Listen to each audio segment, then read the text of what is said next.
What's up, guys? Welcome to another episode of the Mindset Cafe podcast.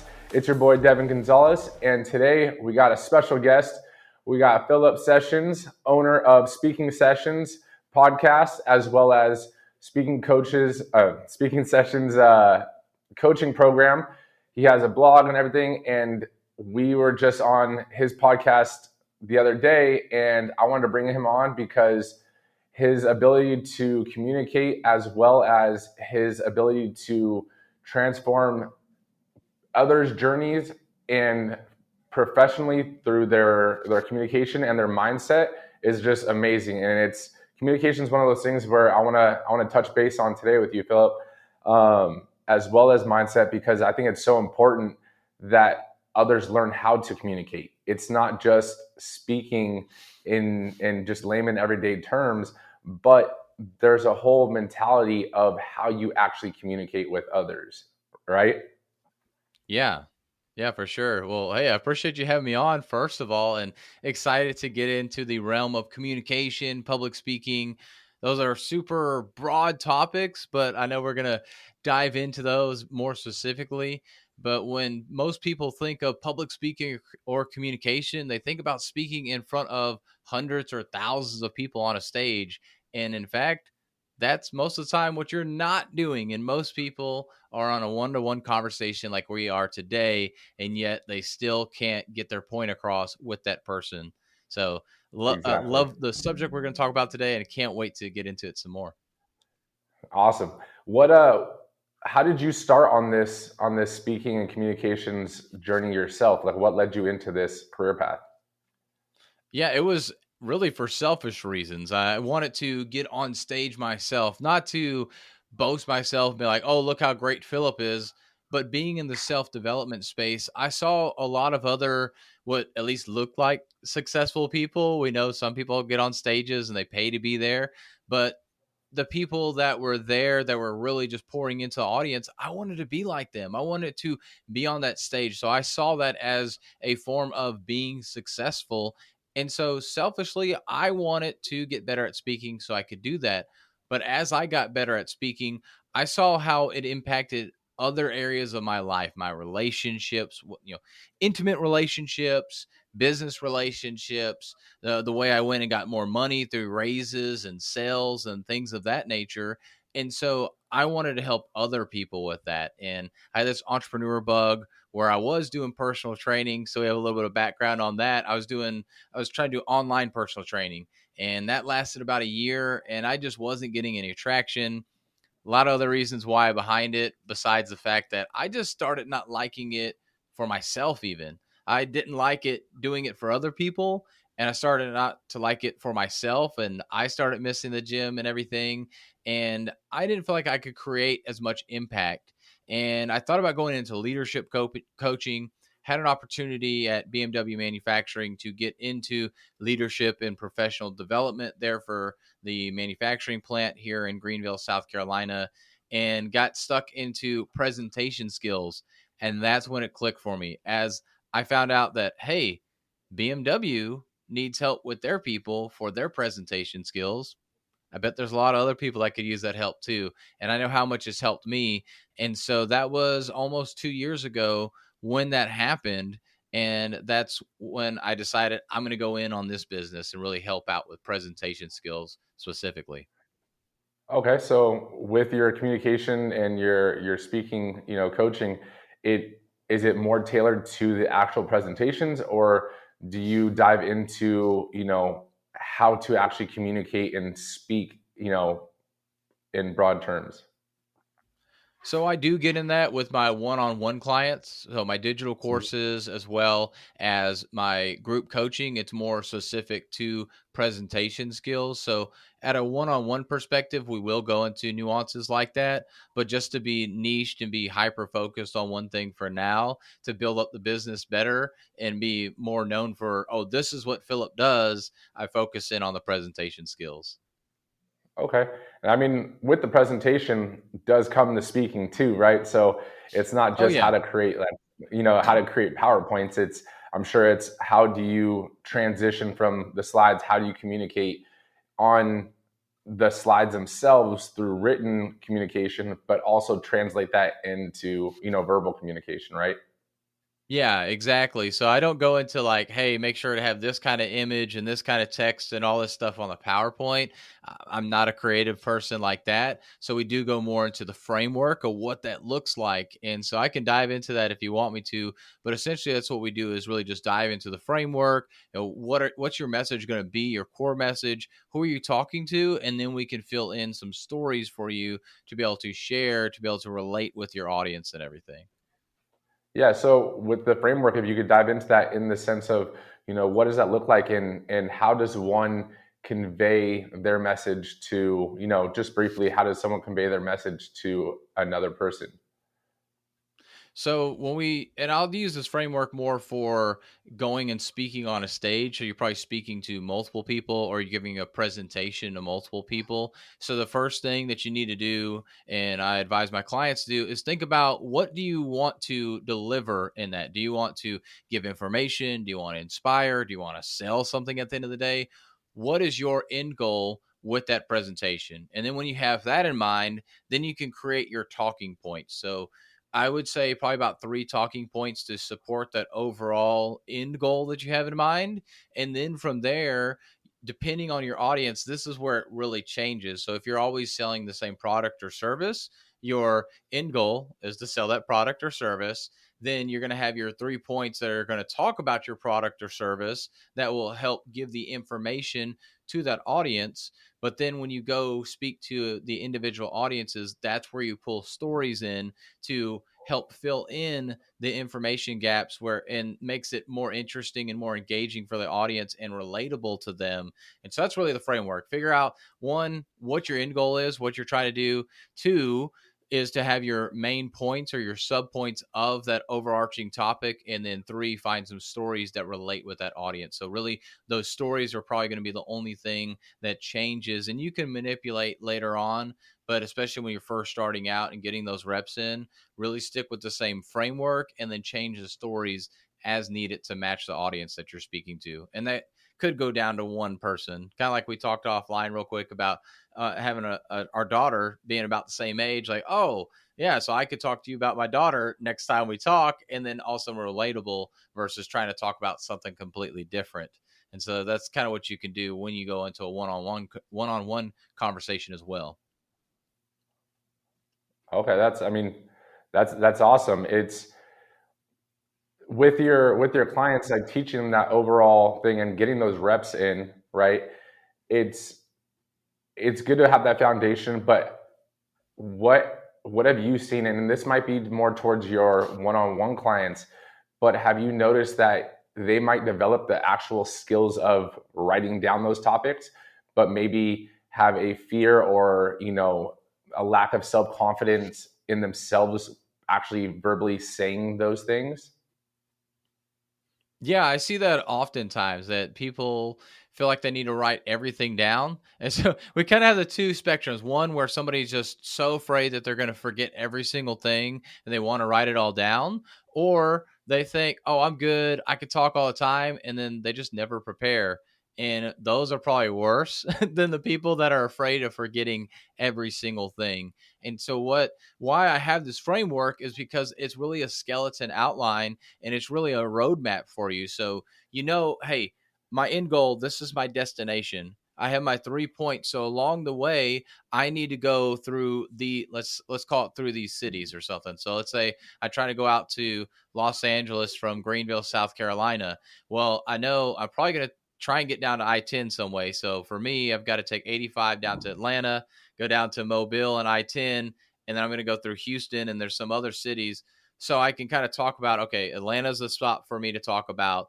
Mobile, Alabama's a stop for me. Houston's a stop for me. And so those are kind of like 3 points I can talk about on my journey to Los Angeles on I-10. And so trying to give an example there for you, but that way, like, as you're navigating to your end goal, that you have certain points that if you forget where you're at, once you go here is this kind of your recalibration point, and you can go back to this and talk about those certain points. And so that's why I do that versus trying to write every single thing out, because a lot of people that I've worked with will want to write it all out, and then they're like, well, what if I get these out of order? And unless somebody knows, so in this case, going from Greenville to South Carolina, I'm going to go through Atlanta first, then Mobile, and then Houston. I'm not going to go to Houston first and then Atlanta. Like, that just doesn't make sense. So unless somebody knows every single thing about what you're going to do or talk about, that's the only way they're going to know that you mess up. So if you get your points out of order, unless they're chronological or they have to go in a specific order, nobody's going to notice, and it's going to be okay. But that's where that structure helps you. Okay, I talked about this point. Okay, I need to talk about this one next. And if I do get them out of order, I still know where I can go back to and make sure I talk about these things, and I have my end goal so I can at least end where I want to as well, even if I had to get rerouted because of traffic or whatever that may look like, just like when we're driving in a car. So that's Okay. usually what I find, that people feel like they need to write everything out when they really don't. And just really having that structure and filling it in with their stories is what it really helps and actually gives the most value to the audience as well, versus just a bunch of data and information. Okay, that's awesome. And have you, for yourself, have you always been like comfortable speaking in front of crowds, or in, obviously one-on-one communications a little bit different, but like for yourself, have you always been just comfortable at doing class presentations in school and stuff too? No, not at all, man. I was nervous as could be when I was younger. Fourth grade was probably a little bit of a pivotal point where I started stepping out of my comfort zone a little bit, because in third grade I had missed a day of school, went back to school the next day and asked the teacher what I missed. She had no clue I missed, but I like just barely stepped out of that comfort zone. And then senior year of high school, I stepped out a lot more with friends. I'd be super outgoing around people that I knew a lot, but if I didn't know them at all, I'd go back and be that shy, quiet kid. And then got off into college, and it was everybody except for trying to date somebody. When it came to approaching women, nope, don't count me in. And then getting into the corporate world, it was kind of a similar thing until I finally got tired, sick and tired of managers passing me over. They would get all the information from me. I have a degree in electrical engineering, so I'm very technically smart. And so I could do the technical stuff. And I was comfortable. I knew I could talk about it, but a lot of times what would happen is I got passed over for the job promotions. I got passed over for the pay increases. And I got talked down to because I was the young, dumb engineer at 25 years old. And finally, I was about 25 or 26. I finally had enough of it with one manager, and I said no more. And after that point, I noticed that I could get pay raises easier. I could lead teams easier. I could get what I wanted done and not have to do the things that I didn't want to do within reason in the corporate world, simply because I started to communicate. But yeah, I was not an outgoing person. I mean, I would barely move my mouth to talk. I'd mumble all the time.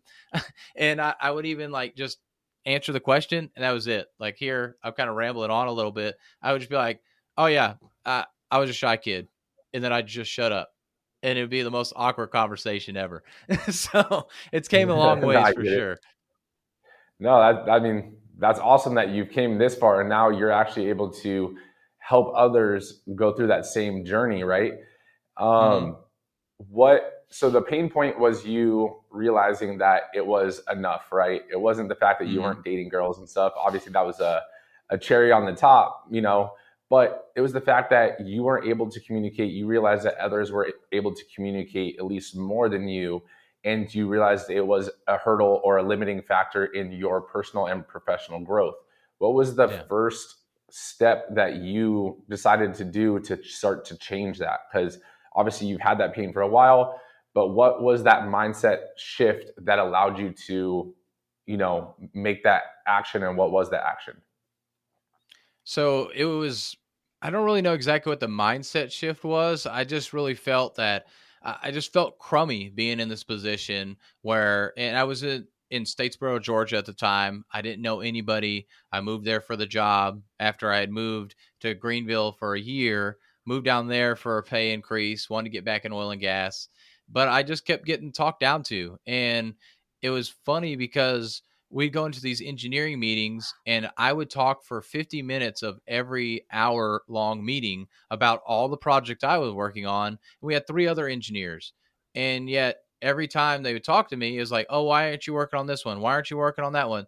Like, well, you've got me on 15 different projects that I'm trying to move forward.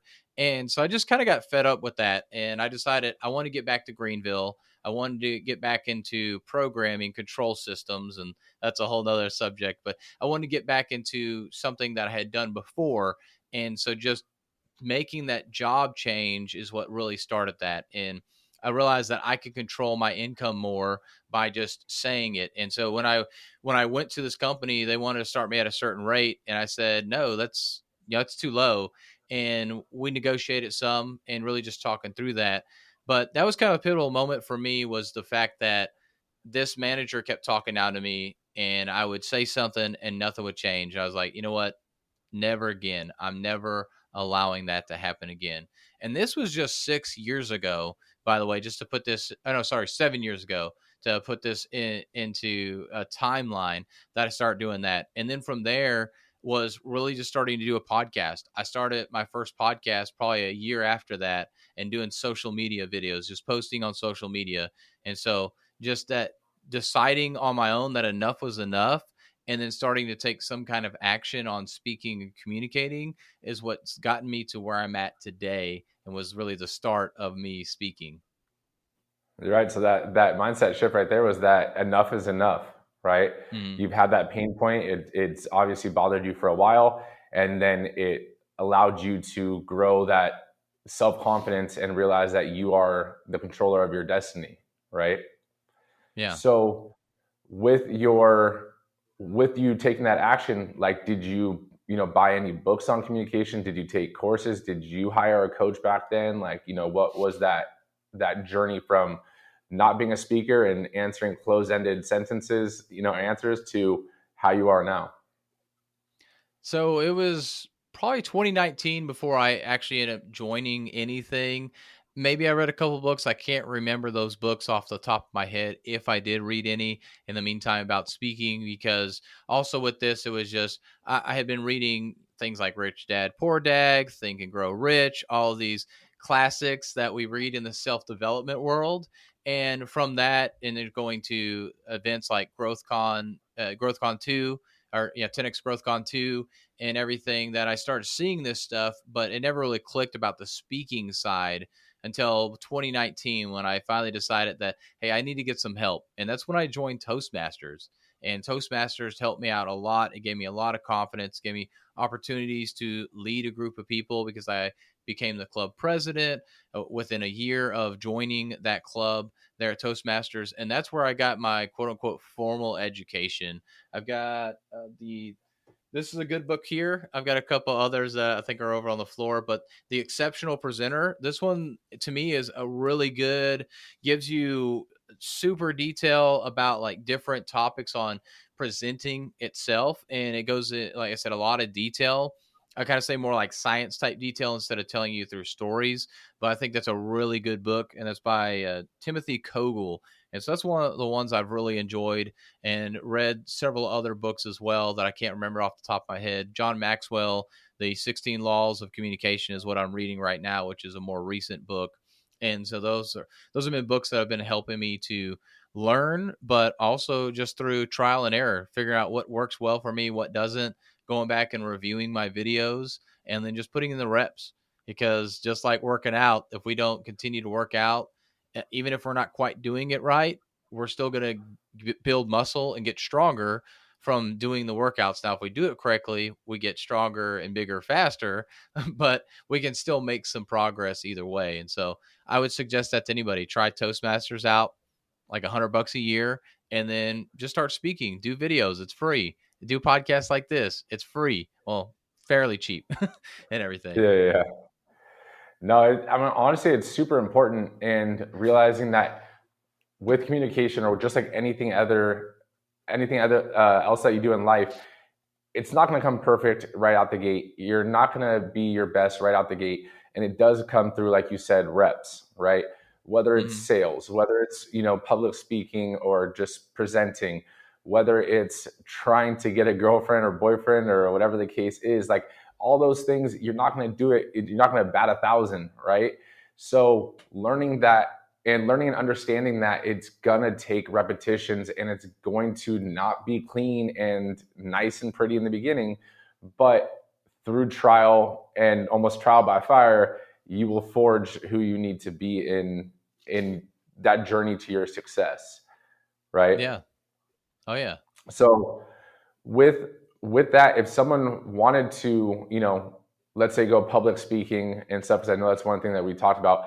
If someone was trying to go in that journey and take that step in their career, what would be the one piece of advice that you would give them to just do that? I would say just do videos. Just get on social media and start making videos. Because people will start recognizing you as somebody that does speak. And the more videos you do, the more reps you put in, the better you're gonna get. And all of a sudden, wow, you're a great speaker. And you don't have to be ultra polished. You don't have to get rid of all the ums and the ahs. It's just about being comfortable speaking. And you're probably better than 90% of people that go up there to speak, anyways. Is That's what I'm finding, that a lot of people that are even on the big stages getting paid tons of money to speak, they're really not that great of a speaker. They're good, they're maybe entertaining, but they're not good as in a polished public speaker, what you think, that doesn't have all the ums and ahs, that doesn't mess up on their speech. So I would say, one, do videos, and I'll add the bonus of just don't worry about being perfect, because nobody's perfect when it comes to speaking. That's awesome. Um, what has been one piece of advice or a quote or some help that you've gotten that has led you and impacted you to lead you to where you are now? Like, what's the most impactful piece of advice someone's given you? I don't know if it was necessarily a piece of advice. I'm sure it probably came from somewhere, but I've just found that in order to get where you want to go, you just have to go take action. And so I think of two quotes. I could think of one guy when I was in college that talked about like grabbing life by the horns. And but then it was MDM 2021, I think it was, where I realized I had been in Arte. I was about to join Apex and these masterminds that some of us know about, and I realized that I wasn't able to get to the cool tables, if you will, the table with the guys that are making the big moves, that have a bunch of businesses that are making millions of dollars. And while I wanted to be at those tables, I understood why I wasn't there, because I wasn't doing those same things that if I even got the opportunity, I wouldn't be ready for it. And so I realized that I needed to build my own table. And so that's really what I've just started doing, is started to build my own table rather than trying to get a seat at somebody else's table. Because I think a lot of us have heard that quote before, that, hey, if there's not a seat, make one. Well, screw Yeah. that. I don't want to have to go try and make a seat and basically beg to get there. Nobody invited me there. That's why there's not a seat for me. So I'm going to make my own table, and I'm going to bring my own people and have my own chairs that are going to be there for the people that I want around my table. And eventually, because I build my own table, those people will invite me to their table and they'll have a seat for me. And so that's kind of the motto I've been living by. No, that's awesome, and honestly, I completely agree with you. Um, so honestly, I completely agree with you on that. It's one of those things where it's like, why do you want to make your own seat at that table versus join in and find either be invited or get like-minded people that want to be around you, or that you bring up, and now you have your own table, right? Yeah. So that's amazing. With your public speaking and your podcast, where does someone find you or learn more about you? Because honestly, like some of the content that I've been watching from you on your social media is amazing. Like the way you're able to just communicate in your short form, as well as every single time we speak, you it's awesome, and it's a great time talking to you. But just I don't want to put this kind of in the middle because I don't want people to miss it. Where would someone find you and listen to your stuff? Yeah, well, first of all, I appreciate that compliment there, but you can go to my website, speakingsessions.com, or Facebook's probably my most active, and that's facebook.com/ the real Philip Sessions. Unfortunately, the other ones weren't taken, so I had to be the real one. But no, those are probably the two best places to find me. Okay, awesome. And honestly, like I liked your play on your podcast and your branding, the speaking sessions, and with that being your last name, that was an awesome little twist. How is your motto and stuff that we've been talking about? How is that journey looking like? Your tagline. It's coming along. I feel like a lot of momentum has been happening here lately. Actually, the last couple of months this year have been really good. So we're recording in October of 2023, and things have been picking up for me. A lot of steam coming along, getting more traction than I have been in the past and everything, and just gaining a ton of confidence. So it's really coming along to be able to get more people and help them out to be able to get on stage. So getting that recognition of, not just to get on stage, but just be a better speaker and presenter. So it's, yeah, definitely coming along. And really one of the things that I've done, and maybe we can dive into this too, but what I've done to help myself get on stage. So if you're this person that's hoping to get invited to a stage, rather than waiting to get invited, because if you're a no name speaker, you're most likely not going to get invited to go speak on a stage unless it's your friends. So what you can do instead is go create your own. And now you don't need to go spend $100,000 on some kind of big flashy event. You can literally start doing lunch and learns, or even some of the smaller, like just a little coffee networking thing where you bring people together about around a certain subject and you can talk. Even if it's just like a, hey, everybody, thanks for coming out. I hope you enjoy the networking that we have here. We're going to do this every first Thursday of the month, or whatever you want to throw there. And that's literally your repetition of just being able to speak in front of a crowd and get comfortable with that. Or you can go to the lunch and learns, partner with somebody on that's complimentary to you, and you talk on a certain subject, each of you, that's around, let's just say, marketing for a general subject, and each of you talk about something within that marketing sphere and bring people in, and there you've got 20, 30, 40 people that you're speaking in front of.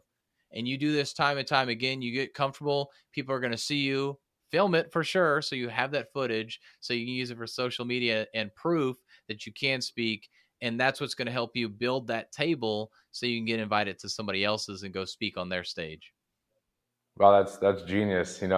That's think outside the box. You don't always have to speak in a stage, and it's not every one of your friends or family is gonna have that same desire to do that same thing. So find those like-minded individuals, just like how we met, right? We met in Yeah. Texas at an event.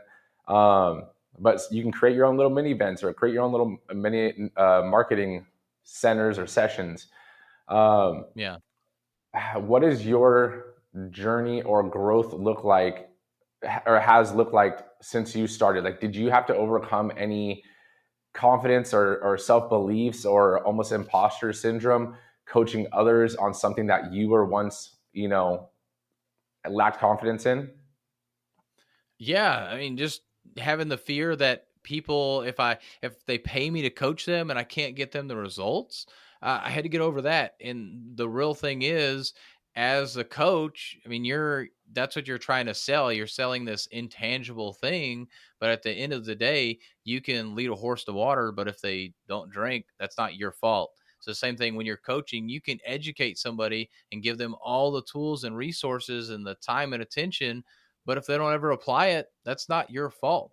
And that was probably one of the hardest things for me to realize. Like, man, I just was so worried that if I charged somebody any amount of money and they didn't get the results that they were looking for, that it was going to be on me and I was going to look bad. And as long as I deliver, I know that they're going to get those results. That was probably the first thing that I had to get through. And the second thing is really just being more systematized. I guess being a visionary, being an entrepreneur, I don't necessarily need to have systems, even though I have the engineering background, but I can see it and I know where to go.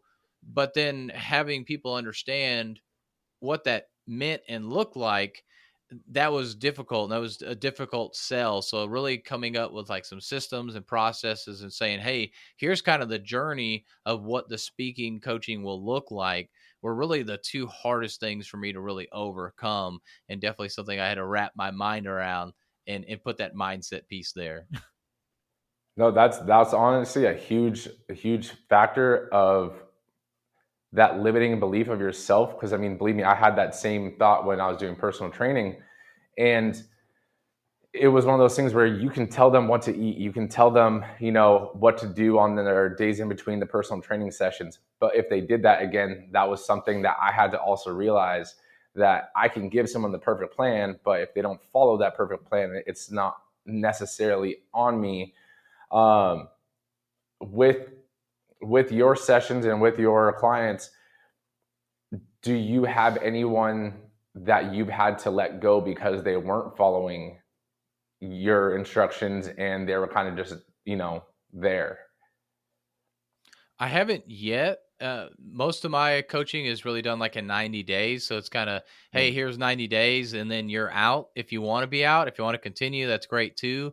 So if I've had somebody like that, it's been more like, okay, we're going to deliver on the 90 days. And then luckily, I haven't had that yet. But if I had somebody, I would let them go after the 90 days. Like, hey, I'm going to make sure we deliver these things because I committed to you for 90 days to give you these things. And then after that, I don't want to work with you anymore if you're not willing to do that work. Anyways, I'll just give you the deliverables, or if I need to, it really, yeah, if somebody gets that bad, I'll figure something out. But thankfully, I haven't had that yet. So then the reason I'll kind of tie it to why I say that. So what happens after 90 days in your business? Like, from a business standpoint, what you sell them 90 days and now they're able to speak. How do you continue them and coach them and give them more advice from there if they wanted it? Yeah, so that's the people that I really like to work with, is the people that they want to just continue to get better. So for the 90-day program, what that really is helping you create a signature talk and teaching you how to go create one in the future for yourself, so you don't have to have me as a coach. Now, I hope you want to stick around, and I hope that you want to continue to practice and get better and get feedback. And that's where, after that 90 days, what that would look like is just continual improvement on your speech, or even working on a secondary speech, if you will, things of that nature. But I don't want you to be stuck with me, where we see a lot of businesses, and I'm going to pick on marketing here, where we'll see marketing companies, okay, you're stuck with me for a whole year, you got a year contract. I've never wanted that. So you really only have a 90-day contract, and then we go month to month after that. So that's really why that's there. And also, I don't think it's going to take you 6 months to get a signature talk. Now, for you to get better, yeah, it's going to take more than 90 days, or to get really good and sound polished, it's going to take more than 90 days. But I know I can deliver, let's call it 90% of the way, for you to be able to be on your way to do it yourself. Because I get it. Not everybody wants to be stuck with a coach. And being a speaking coach, it's a reality I've had to come to as well, that it's more like business coaching, marketing coaching, sales coaching. There's all these other coaching types that people want and maybe need for their business before speaking coaching. So that's kind of the other side to it too. Again, I don't want somebody stuck in something for that long, when there's other things that probably could benefit them as well within their company. That makes sense. The reason I was saying that, you cleared that up for me a little bit. So it's not the fact that you're just selling a 90-day like solution. It's a 90-day commitment from you to me, right? And after that 90 days, if you did want to continue, then we go month to month. So there is that option, right? That was Yeah. my misunderstanding. That's why I thought you were said it was just 90 days or nothing, kind of deal. So Yeah. Scorched the earth. We're reason, done. We're done. And I don't want to see you again. No. yeah, no, that was the reason I was asking it, is because like with my personal training clients, like when I had that before Strive 11 and everything, it was one of those things where over time I became one of the top trainers in the gym in the terms of the amount of clients I had. And I didn't work for the gym. This is all self-employed, but I had 12 to 16 hours a day I was training clients, right? And Mhm. it got to the point where I was like overbooked, like, and that's just my schedule in general. So it was one of those things where I had to realize, just like we talked about, not leading that horse to water and I can give them the golden plan if they don't follow it, and what may have you. But if you just were not showing up, if you were half-assing it, like I have other people that wanted to actually train, right? And Mm-hmm. now it's not fair to them because you're taking my time that I could be helping them get to their goals because you want to dick around, right? Yeah. So Yeah. it was one of those things where I had to, and I hated doing it. I've only done it a couple of times, but it was one of those things where I had to realize that I had to drop a client and be like, look, I'm sorry, like our sessions are finished. I'm not going to have you sign up for another package. It doesn't seem like you're actually ready mentally to be there. I do have other people that would like to actually train. When you're ready and everything, you can come back, hit me up. We can discuss it before starting again. So that's why I was Yeah. kind of asking, with everything you have going on, what is Yeah. your Yeah. So for me, I mean, my roster isn't quite that full yet. So there's that side to it too. So it's not that I'm desperate for the money, but yeah, I don't want to just drop somebody just to drop them. And I don't have, other people like waiting in line, so to say, either. So I get that from your perspective. That makes a lot of sense. And that'll happen one day where I have to do that, and other side of that, hey, I'll just up the prices and see what happens. no, I Who's mean, going to honestly, stay, who's going to go. that's how it goes. Like over time, like even when I was doing, my prices went up. But one thing that you mentioned was that you have people don't want to hire a public speaking or a presenting or a communications coach necessarily. They'd rather spend that money on marketing coaches or marketing or um, sales or sales training, right? Mhm. But in reality, marketing and sales and pretty much anything in life ties back to communication, right? Yeah. So I think your mindset, you're limiting your belief on what you actually do and are able to do because you're just saying that you teach people how to speak and present a skill. No, you do that, which helps in marketing, which helps in sales, because without being able to communicate and speak, you can't sell anything, you can't Yeah. market, because all marketing is presenting, right? Yeah, yeah, you're right. Yeah, calling me out right there. You're exactly right about that. And I guess, yeah, I did put that on myself a little bit, having that limited mindset there. But at the end of the day, that's what people are thinking. So, I mean, you're right. I do have that limited belief right now, saying that. But that's what a lot of people have been saying to me, which goes into the whole mindset thing of why we start thinking some of those things, because everybody Hmm. else is saying it, so it must be true. Yeah. So I appreciate Yeah. you pointing that out, because you're exactly No, of right. course. I mean, that's what the Mindset Cafe is about. It's about these open discussions. 'Cause, I mean, I didn't even realize that that was like the mindset behind what we've talked about a few times with your coaching. But if you really think about it, like you could up your clientele easily by conveying this. And believe me, I've seen you speak, and I've watched your videos. Right? I know you know how to do this. I think you just have to shift like your mindset of being limited to I'm just here to teach people how to speak versus hey, I'm here to teach people how to speak to improve your sales, to improve your marketing, to improve your Mm. relationships. Are you able to get that significant other? Are you having troubles with communicating or connecting with your kids? Right? All those things, Yeah, it's what you do. It's just the message, like you said, the message you're trying to get across, right? You could put yeah, any message at the end of that, and you can adapt to any skill. You're limiting your niche to public speaking, but like we've discussed, that's not necessarily the only thing you do, because you're great at communicating just your point across, and the way you speak and verbalize things is awesome. So I think you need to mm, broaden your mindset and realize that you honestly bring so much more to the table, and speaking sessions is ready to grow outside of just where you think it is from being told by others and limiting their constraints on who they think you are. man. You're spot on there, man. Yeah, that's definitely something is I've been telling myself as well. Like, okay, I mean, at some point, right now, this is another limiting belief I've kind of put on myself, and other people have put it on me too. That is like, eventually, I want to go towards more of a business coaching aspect within there, because of communication and speaking and how that impacts your business and everything. But I'm like, well, I haven't really ran a successful business yet, so I don't want to have that business coaching arm within my coaching, if you will. But yeah, it's just a limited belief right there. And you're right, it does impact so many other things. And yeah, and I need to convey that message better to potential clients and everything, because yeah, you're totally right that if your communication is bad, that everything else is going to be bad. It doesn't matter. And so yeah, I need to lean into that more. So what's your next step, like in your company plan of growth, right? You have your group sessions, you have your one-on-one sessions, you have the podcast / blog and website. But what is that next thing that you're looking to grow towards? Or do you have something in So mind?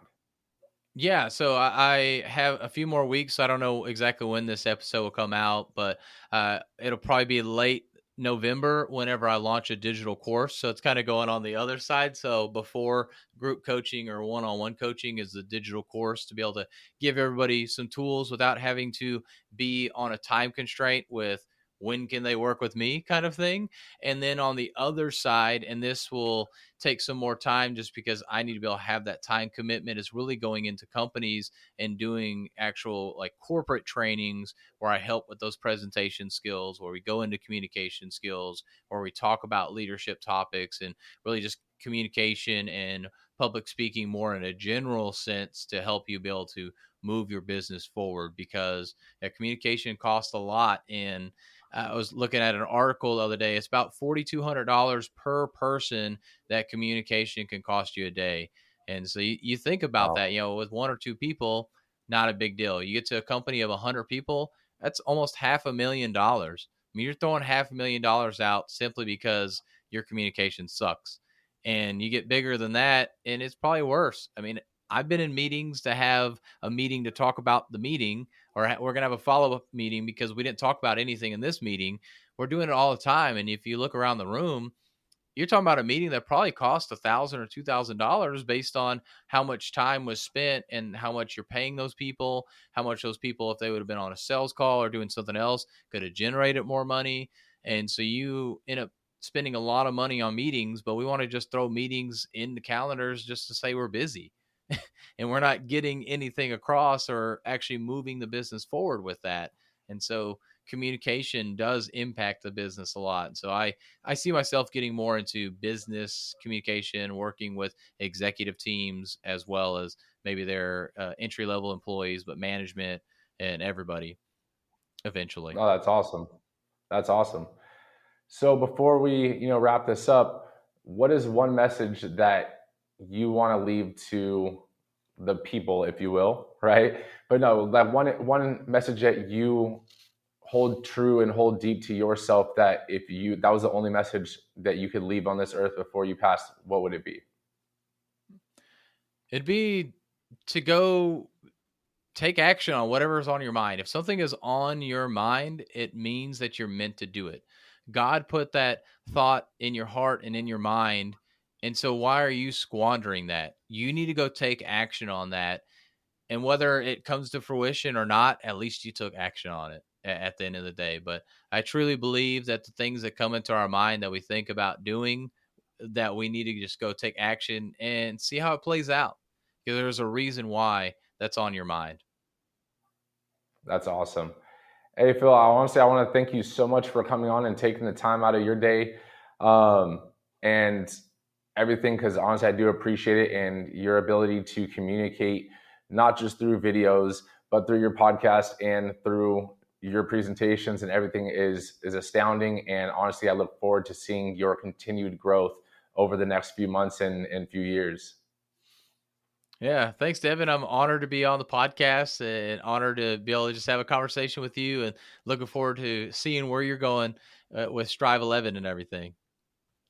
Thank you. I'll definitely be in touch with you, and we'll talk about some of the things that we talked about today. And I got some ideas for you. Nice. Sounds good. All right, brother. Have a good day. You too.